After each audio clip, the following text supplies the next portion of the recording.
La première promotion de l'école de l'excellence a suivi un cursus scolaire spécifique organisé en 5 cycles. Les 4 premiers cycles regroupent 2 années en une seule, commençant dès la seconde année de primaire et se terminant à la fin du collège. Le dernier cycle, d'une durée de 3 ans, correspond aux années lycée et se conclut par le passage du bac. Grâce à ces parcours pédagogiques novateurs, ces jeunes élèves talentueux ont aujourd'hui accès au CPGE. Les CPGE, c'est les classes préparatoires aux grandes écoles. Nous avons 2 filières cette année, une filière littéraire et une filière scientifique.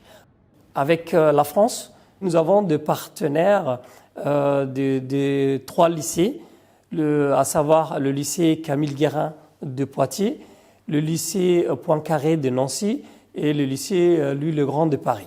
Ils font le même programme, le même cours, le même exercice, mais le même DS aussi, le même concours blanc.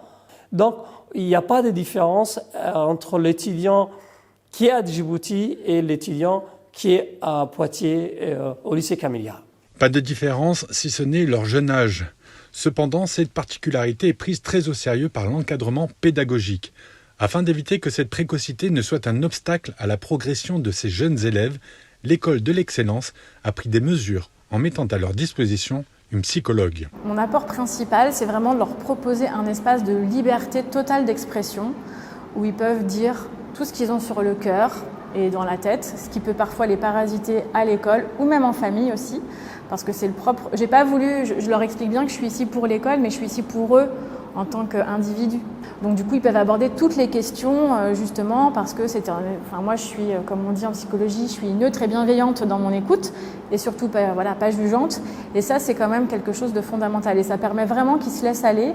Et parfois, moi, j'ai besoin de déconstruire avec eux certaines représentations qu'ils peuvent avoir, pour libérer un peu leur espace psychique en fait. Donc mon rôle, c'est vraiment ce qu'on m'a dit. Je pense que c'est vraiment de prendre soin d'eux en fait. Un avis partagé par l'ensemble de l'encadrement pédagogique qui mesure aussi la difficulté à laquelle ces élèves vont être confrontés. C'est vrai que les classes préparatoires aux grandes écoles, c'est pareil, mais c'est pas assez facile. Mais avec l'encadrement qu'ils ont eu, avec les difficultés qu'ils ont surmontées ces jeunes enfants, on y croit, parce qu'il faut y croire aussi, que ces enfants vont y arriver. Et pour y arriver, ces jeunes gens ont un atout non négligeable, une solidarité sans faille et une maturité à toute épreuve. Quand on étudie avec les mêmes personnes pendant 6 années successives, forcément on forme une famille, on est très soudés, très solidaires ensemble. Quand on va en sortie, on se veille les uns sur les autres, on reste confiants, on se fait confiance. Et puis après, c'est vrai qu'on a tous un chemin à faire, un chemin à parcourir, une vie à mener en étant seuls. Et après, on n'a pas trop le choix, on ne peut pas rester ensemble toute notre vie. Du coup, on est obligé de se séparer, malgré que c'est triste. Ça reste un choix difficile, mais bon, on fait avec. Pour faire face aux prochaines échéances auxquelles vont être confrontés les élèves des classes préparatoires, l'implication des parents dans l'éducation et la réussite scolaire des enfants est primordiale. Leur soutien affectif, leur engagement avec l'école et leur participation active dans la vie scolaire de leurs enfants contribuent à créer un environnement propice à l'apprentissage, à favoriser la motivation et à renforcer la confiance en soi de leurs enfants. Effectivement, il fallait à la fois apporter un soutien psychologique à l'enfant, à la maison, et également sur le plan de la révision et du soutien scolaire aussi, il faut être de très près. Et donc là, je pense que les parents jouent un grand rôle pour monter en tout cas le moral et pour que l'élève tienne le rythme. Il y a quand même une particularité chez ces élèves-là, c'est-à-dire que, vous l'avez dit tout à l'heure, c'est des élèves qui sont quand même, au niveau intellectuel en tout cas, plutôt bien équipés et en fait ils ont quand même une motivation qui dépasse la norme. C'est-à-dire que vraiment, j'ai envie de dire, il y a des parents qui sont vraiment derrière eux, parfois avec maladresse, parfois avec tout ce qu'il faut, enfin on fait comme on peut en tant que parents, hein, on est tous pareils.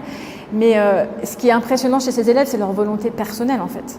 Je félicite les enfants, je félicite les parents des enfants qui conduisent et qui ont conduit, qui se sont donnés à fond pour conduire leurs enfants jusqu'à ce cadre. Je remercie tout le monde et je remercie la République de Djibouti. Merci. Avec les classes préparatoires aux grandes écoles, de nouvelles perspectives s'ouvrent pour ces élèves talentueux. Leur solidarité et leur maturité les aideront à surmonter les défis et à réussir dans leurs études supérieures. Leurs ambitions auront un impact positif tant pour Djibouti que pour le monde. Aujourd'hui, il est évident que l'école de l'excellence est une source d'inspiration pour les générations futures.